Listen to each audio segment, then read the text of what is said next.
Hello, hello! My name is Kallista, and welcome back to Dragon Age 2. In the last episode, Amelia learned that her guide on Sundermount, Merrill, was in fact a blood mage. Amelia is, well, very distressed is quite the understatement. She is horrified, she is sickened, she really is fighting the urge just to take her staff and cave Merrill's skull in. But we're not gonna do a murder in a creepy-ass graveyard, because that would also be some seriously bad juju, and Amelia is not about that life. I see you, skeletons. I see you lying there, the three of you. I'll deal with you in a minute. Let me start my timer. There we go. Deep mushroom. Deep mushroom refers to the entire group of fungi that grows underground in caves and many parts of the dwarven deep roads. Collection can be a dangerous task, as the deep roads are often infested with darkspawn.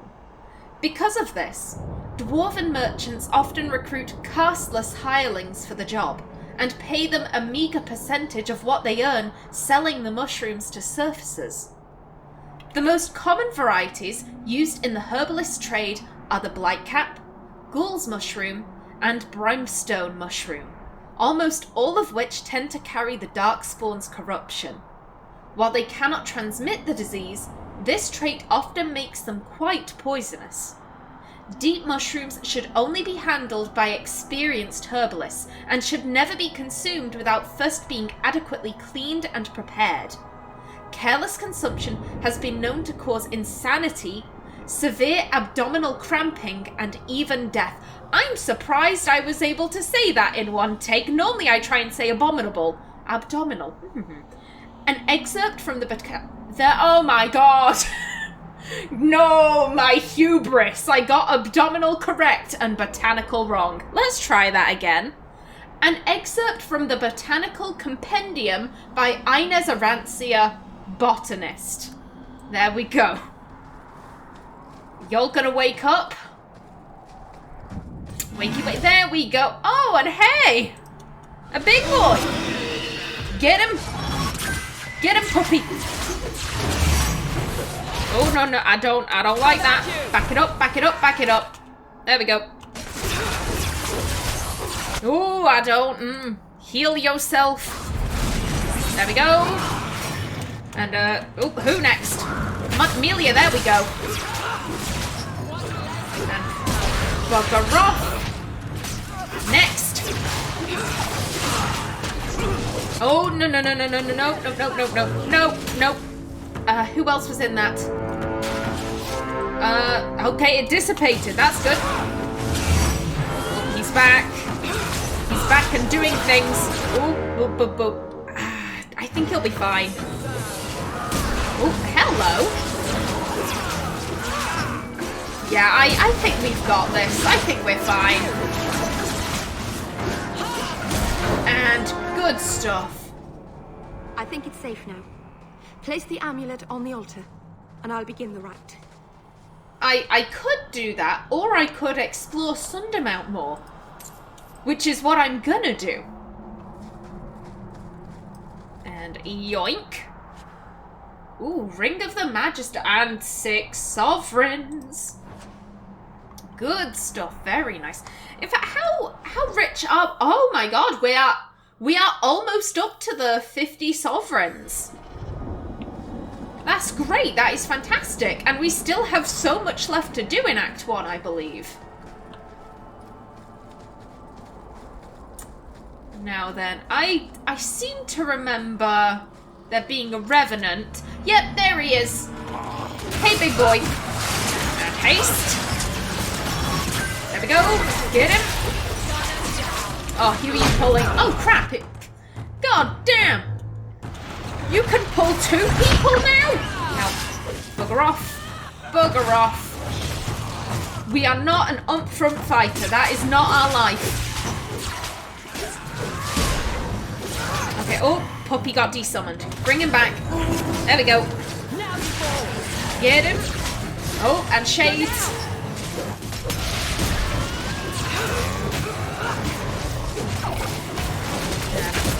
Bugger off.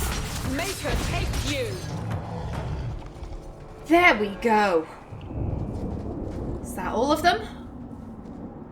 Okay, it looks like it. And you dropped stuff. Thank you. That is so nice of you. I appreciate it. And yoink. Why that Revenant had money on him, I'm not entirely sure. Maybe he wanted to buy a new hat. If I were a Revenant, I'd want a fancy hat. So, Elf, that thing you do with your hand. I can already tell this isn't going anywhere pleasant. I bet that makes pickpocketing easier. I'll try it sometime and find out. Varric, Fenris would make a terrible spy operative. I mean, just look at the guy. Look at him. What about his appearance says blends in with a crowd? Not easily noticeable. That's a standard chest, so if you would be so kind. Easy. Thank you. Oh, a Dalish lantern. I mean, I guess we can sell that. I mean, the correct thing would probably just be to return it to the Dalish. And bones. Thank you. With nothing on them. An invisible rune of lightning. That's what I'm going to go with. That's what that was. Hello? Ah, yes. What a nice location at the top of the mountain where I'm sure nothing bad will happen, nothing emotionally scarring at all will occur up here. And hello, demons. Ooh. Bugger off and haste. And go, people. Everyone's doing alright for health. Next demon. Go. And you. Who next? Nope, a Shadow Warrior. Let's give Fenris a bit of health. We might as well. There we go.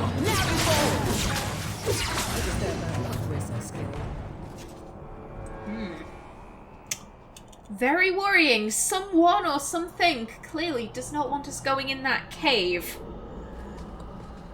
This is an optional fight. You don't have to do this, but I like the extra XP. What can I say? Anyone else drop anything? No, but we do have a codex entry. Sundermount. Kirkwall is guarded by mountains to its north, the tallest of which is Sundermount. The mountain has a fearsome reputation. Legend says it was the site of the final battle between the Tevinter Imperium of old and the ancient empire of elves that perished with Arlathan. Both sides unleashed horrors into the waking world, and the Fade creatures prowl the heights to this very day, unaware that the war for which they were summoned is long since over. There is a tale in the Free Marches that Blessed Andraste, upon reaching Kirkwall with her armies, sojourned up the slopes of Sundermount alone. She stayed there 3 days. When she returned, she wept as if her heart were broken. I stayed 2 months in Kirkwall, and despite my best efforts, I never found a guide willing to take me up the mountain. From In Pursuit of Knowledge, The Travels of a Chantry Scholar by Brother Genitivi, I find this paragraph a lot more interesting than this one. Because I've mentioned this before, I don't believe that the Maker is a well, I believe he's a thing, but I don't believe he's the Maker. I believe that the Maker is Elganon. I believe that Andraste was a mage and Elganon was like, right, I'ma trick this lady into helping free me from the Golden City. Because that's what I believe Elganon is chilling out, unwillingly. And I believe this kind of spawned the Chantry and all of that, and it's effectively just one giant misunderstanding. So I find the idea that Andraste potentially made her way up Sundermount, maybe got in contact with the being that she believed was the Maker, and her response was that she ended up crying as if heartbroken.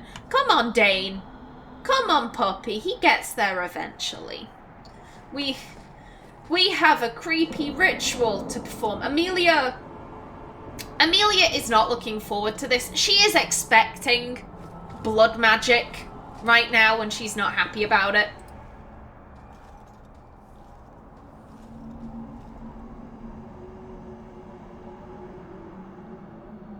Aharin amalana salen. Emma ira au bella zeviranan. Isalahamin vinanhim dofilas. In usenera narivas.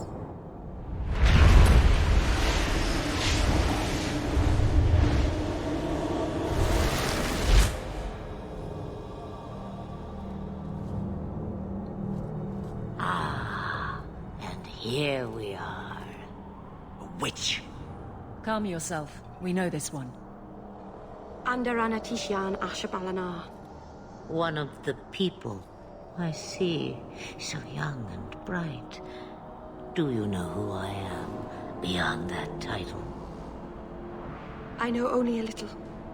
Then stand. The people bend their knee too quickly. So refreshing to see someone who keeps their end of a bargain. I half expected my amulet to end up in a merchant's pocket. A couple of points. I love the line that Flemeth says to Meryl about the people bend their knee too quickly. I like that. Also, the words that Meryl speaks, if you're kind of like, oh, they sound familiar, but I don't know where from, they are the lines that Liliana sings in that weird song around the campfire. Yeah, those are the words. There is a translation. I can't remember it off the top of my head. I know that the last line in Uthenera Narivas, in dreams there is freedom, because obviously Uthenera is the big sleep and Rivas is freedom. There's also a line about I'm sorry, Ir Abalas, and Vanan means heart. As I said, I can't remember it off the top of my head. We made a deal, I couldn't sell it, I carried you here. I said this before. Amelia feels like getting pissy with this lady would majorly bite her in the arse. So I don't think Amelia would be aggressive. She is bricking it currently. She's just like, what the fuck?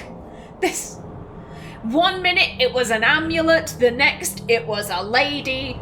Dear God, what is happening? Why didn't I sell this thing? No one wanted to buy it. Maybe because it had a witch inside? Just a piece. A small piece. But it was all I needed. A bit of security, should the inevitable occur. And if I know my Morrigan, it already has. You were no simple witch. Figured that out yourself, did you? I have seen powerful mages, spirits, and abominations, but you are none of those things. What are you? Such a curious land. The chains are broken, but are you truly free? You see a great deal. I am a fly in the ointment. I am a whisper in the shadows. I am also an old, old woman. More than that, you need not know. Kate Mulgrew absolutely kills it as Flemeth. I love this scene so much. There is so much to unpack and so many little details. It is great. Is that someone I should know? She's a girl who thinks she knows what is what better than I or anyone. And why not? I raised her to be as she is. I cannot expect her to be less. I'm not sure whether she's your daughter or your enemy. Neither is she. Why did you need me to bring you here? Because I had an appointment to keep. And because I did not want to be followed, you smuggled me here quite nicely. An appointment with death. I don't understand. Are you some kind of vision? Must I be in only one place? Bodies are such limiting things. I am but a fragment cast adrift from the whole, a bit of flotsam to cling to in the storm. A fragment? You do not need to understand, child. Know only that you may have saved my life, just as I once saved yours. An even trade, I think.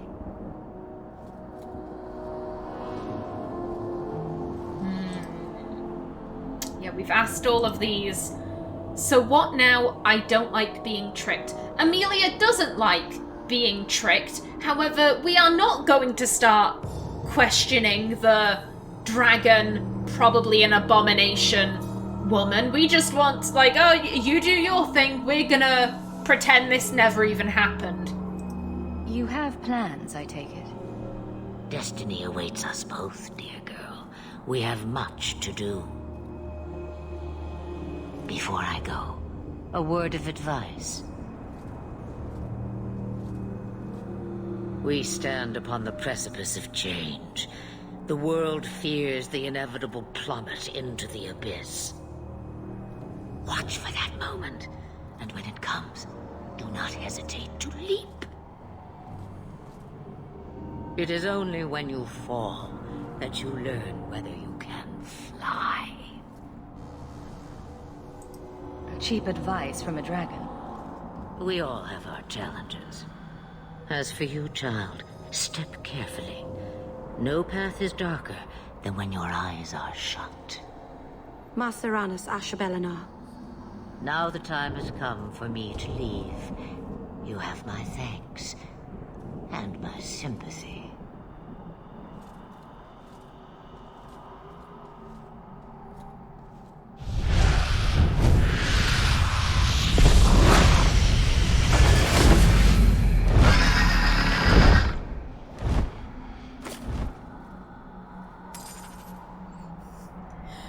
We have your thanks, your sympathy, and your 8 sovereigns, apparently. Oh, like I said, I think Amelia she's just trying to forget that she ever met Flemeth. She's like, just never happened. Nope, I got to Gwarin to take ship off of my own back. There was no magical dragon ladies involved. Nope, none of that. But I think replaying in her mind is that the 2 lines of advice that Flemeth gives, the wait for the oh god, what is it? The world fears the inevitable plummet into the abyss. Watch for that moment, and when it comes, do not be afraid to leap. And the other line about, you have my thanks and my sympathy. Those 2 things. Amelia is just like, what did she mean? What the hell did she mean? She doesn't want to be thinking about that, but she just can't help it. Also, the line to Meryl there, I personally love. No path is darker than when your eyes are shut. Oof! Meryl, sweetheart, please listen. You won't, but... oh, I wish you'd listen. Macerana's child, your debt is paid in full. It isn't too late to change your mind, Dalen. Dareth Shiral, Keeper. I'm ready. Let's depart.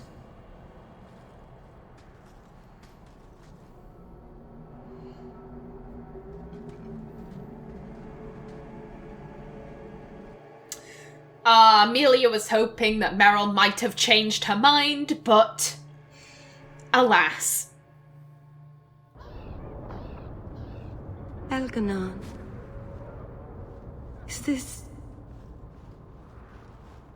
Is this really where the elves live? Yes, this is it. Not the prettiest part of Kirkwall, but it doesn't have a view of the giant chains.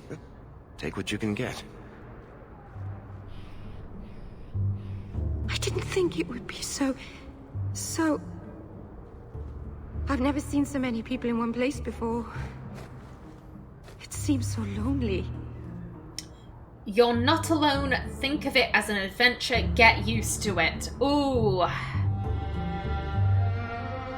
Amelia absolutely feels pissed that Merrill is in Kirkwall. She absolutely wants her to leave. And here's the thing. Get used to it. No, we don't want her to get used to it. We want her to become so uncomfortable that she leaves to go wherever the fuck else she wants. So I can't see Amelia saying this. So I think maybe Amelia is very, very nervous because bearing in mind that Gamlin only lives a couple of streets away from the alienage. So there is a blood mage living practically next door to her mother. Merrill could decide to wander on over to Gamlin's house and bleed her family dry at any minute if the mood struck her. So I think Amelia's trying to cover up that fear right now. Working your way up will be fun. All right, that was a lie. It won't be fun. Some adventurer I am. Barely set out and I'm already daunted. Thank you for everything. For all your help. Will you come visit me? Not now, of course. But maybe later. I could use a friend. Oh, and here we have the dilemma. Because Merrill is a blood mage, Amelia wants absolutely nothing to do with her. She is disgusted by Merrill's very presence. The fact that Merrill is breathing in Amelia's vicinity offends her. However, she is a blood mage. She needs to be watched. And Amelia is very used to being in the position of the Watcher. How do I explain this? That was why she stuck around her family. Because someone needed to watch Bethany. If Bethany turns into an abomination, her family is screwed. That was why Amelia had to be there. And I think a small part of her has really enjoyed Bethany not being around. She feels horrifically guilty about it, but without Bethany, Amelia doesn't have to be quite so on edge all the time. She's not watching for constant signs of an abomination. She just has to worry about herself. And here is Merrill taking Bethany's place effectively. I think Amelia is too much of a control freak to let Merrill wander willy-nilly. Part of Amelia does just want to go to the Templars and say, listen, there's a blood mage in the alienage, go get her. And the reason why Amelia isn't doing this is because the game will not physically let me do that. In character, I'm going to say that that's Varric's influence. That is Varric talking Amelia down in the Hanged Man, saying, listen, she's clearly just a young woman who did something stupid and she's on this path and she's pig-headed, sticking to it. You need to be there to watch her. So that is what Amelia will do. I will say that even if you say, I don't think so, Merrill still becomes your companion. So it's not like I could say this and we'd never interact with Merrill again. Just letting you know. Of course. But only because you used that "you kicked my puppy" voice. Thank you. Oh, I'm thanking you too much, aren't I? I mean it, though.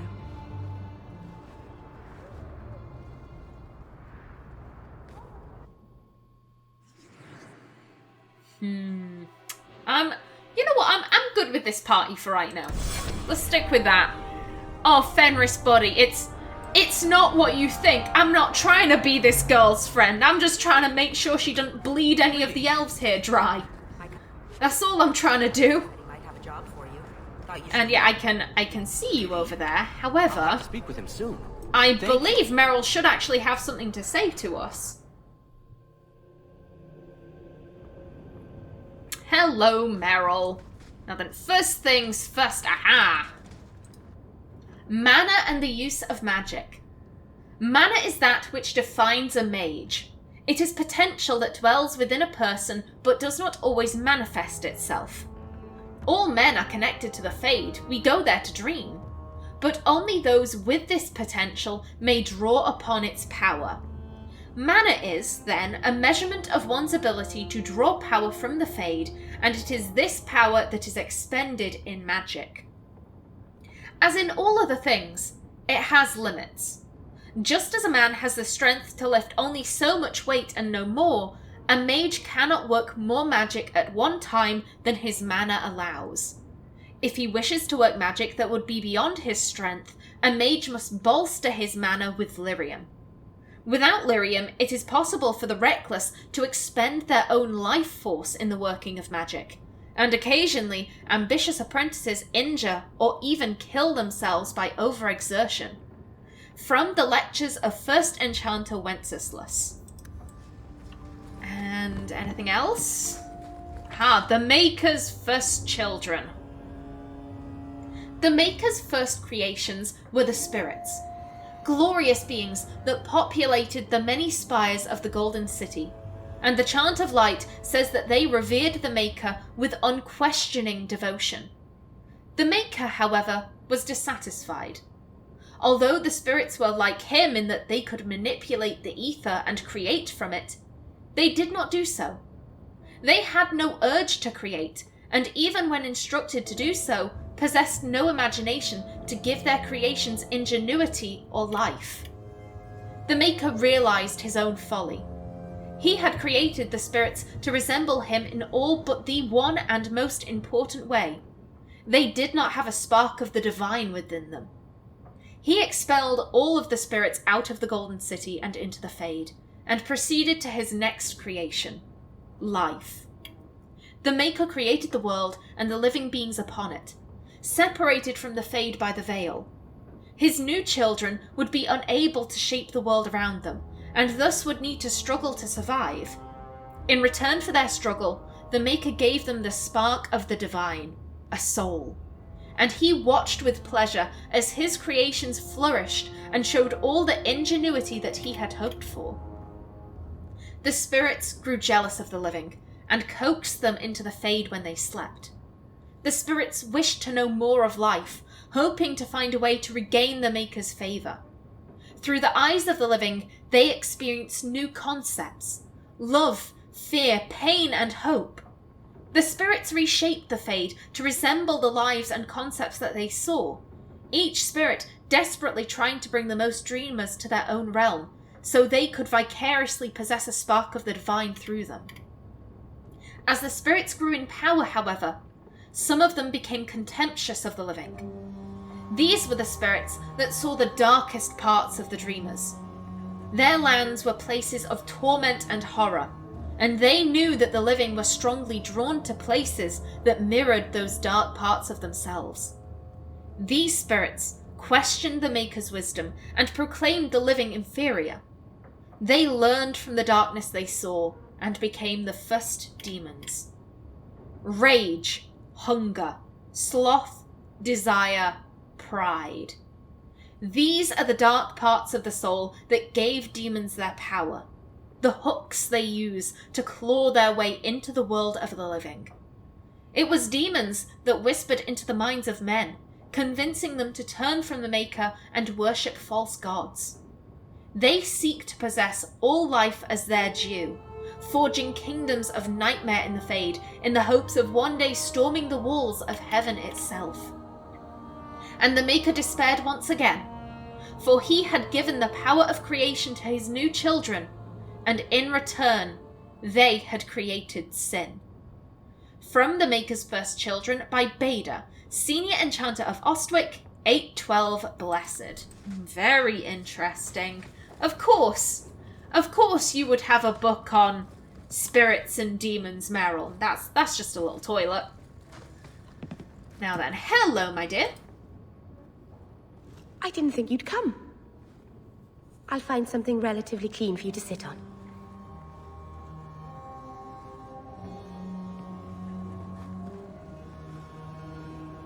Can I get you something to eat or drink? I have water.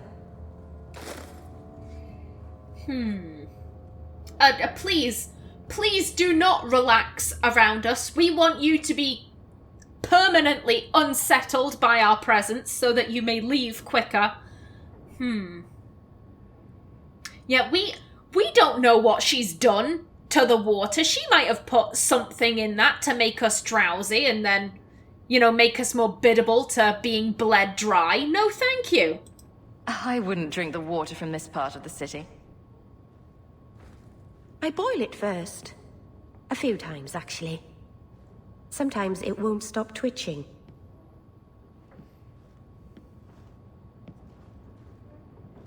I wanted to thank you for bringing me here, but I'm making a mess of it. No, never. No, thank you. Don't thank me. Don't thank me. Amelia feels awful about what she's done by bringing Meryl into the city, so please do not thank me. I'm not sure thanks applies to this. Not without a lot of irony, anyway. It's not pretty, but this is where I need to be. I haven't exactly had many friends. Not even among my own clan. This is tricky. What made you unpopular with the Dalish? Being first to the Keeper, I was always a bit secluded. I studied magic and history while the others were learning the Via Tanadal. It's good that I left. I'd have made a terrible Keeper. I was never that good with people. Yeah, Meryl, we are not friends, madam. We don't even think of me in that way, please. Don't jump to conclusions. We barely know each other. Oh, I know. I just meant I'm trying. Thank you for coming to visit me, Hawk. It means a lot to me. Part of me does feel guilty for using the aggressive options with Meryl, but it's what Amelia would do. Amelia... Just no. So, I am out of time. However, I want to talk a little bit more about Meryl. I said before, I take a number of issues with Meryl, and unfortunately, none of them are because of anything that she does, but because of how the game devs decided to treat her. At her core, I love Meryl as a concept.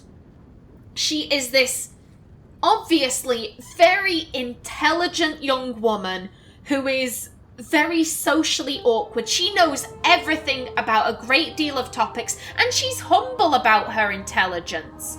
Meryl never acts like, oh, I'm the most intelligent person in the room. She never acts like that, and I love that. I love humble intelligence. And I love that her fatal flaw is, however intelligent she may be, however many books she can read, she will never understand the human condition. In her mind, oh, I'm taking risks.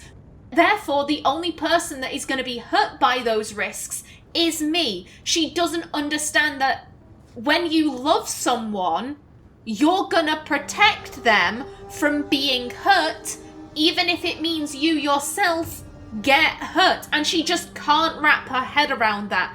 And I love it. And in Inquisition, we learn that so much of what Meryl says in Dragon Age 2 is correct. She was right about a lot of stuff. And here's where the downfall begins.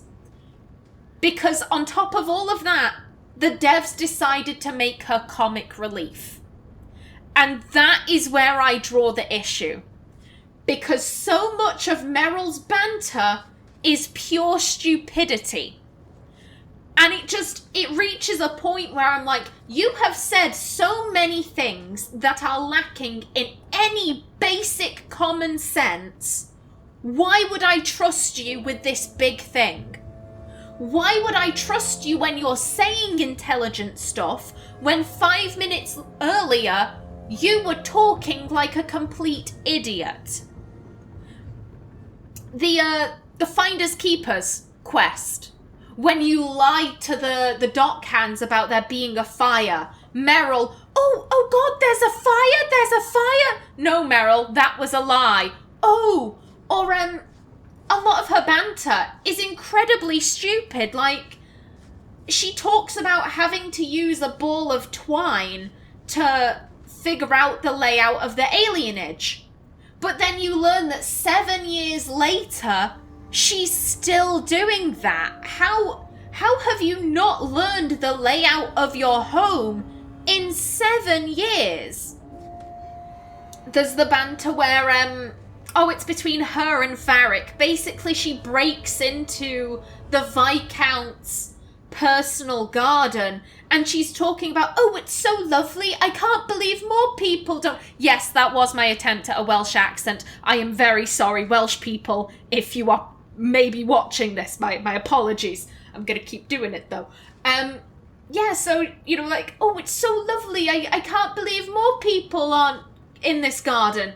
And Varric says, you do realise it's the Viscount's personal property. You're breaking and entering. That's why the guards escorted you out.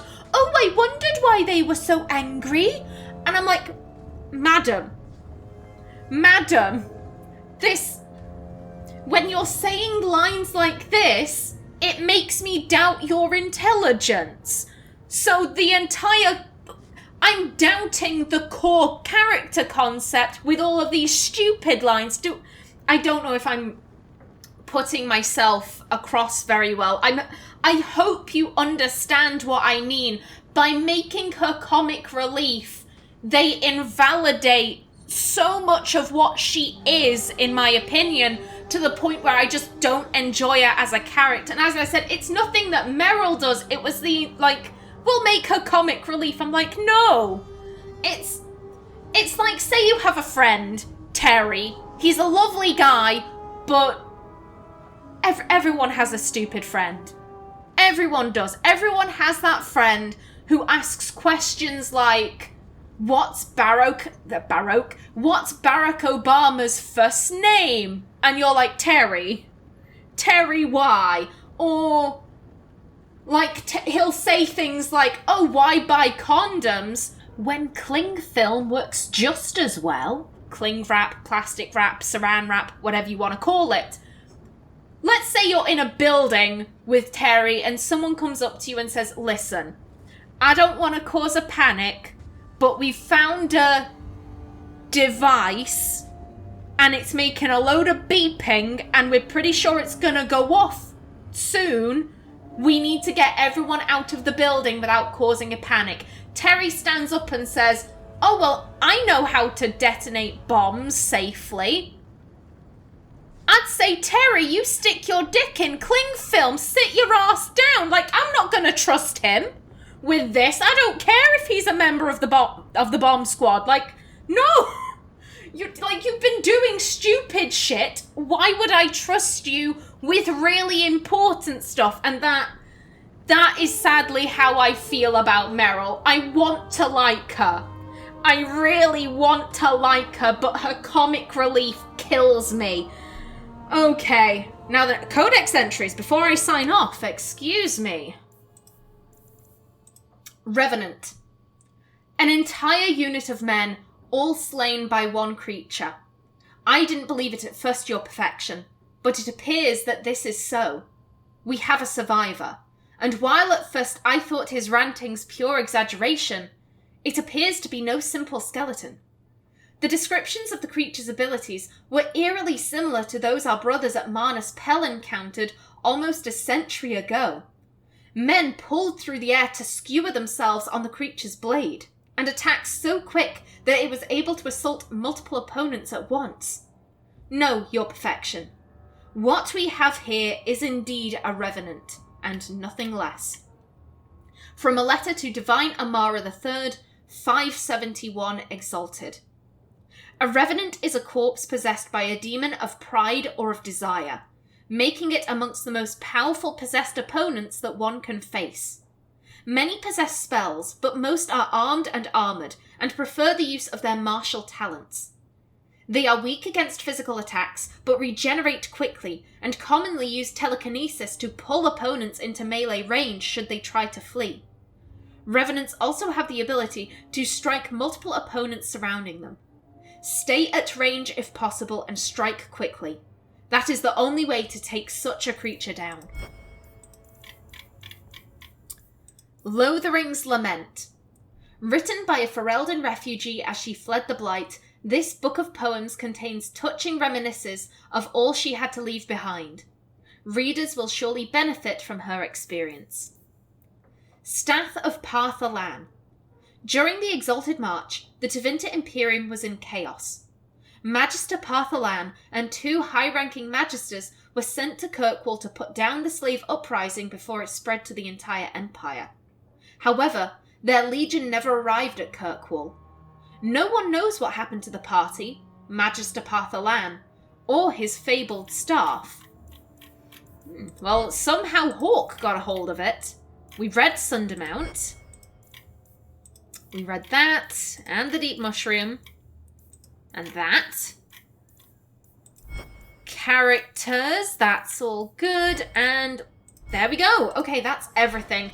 Alrighty then, in the next episode, we'll probably be checking in with that Templar who was hanging about outside to see what he wants. But until then, please remember to like if you enjoyed, leave a comment below, and if you wanted to subscribe, it would be very much appreciated.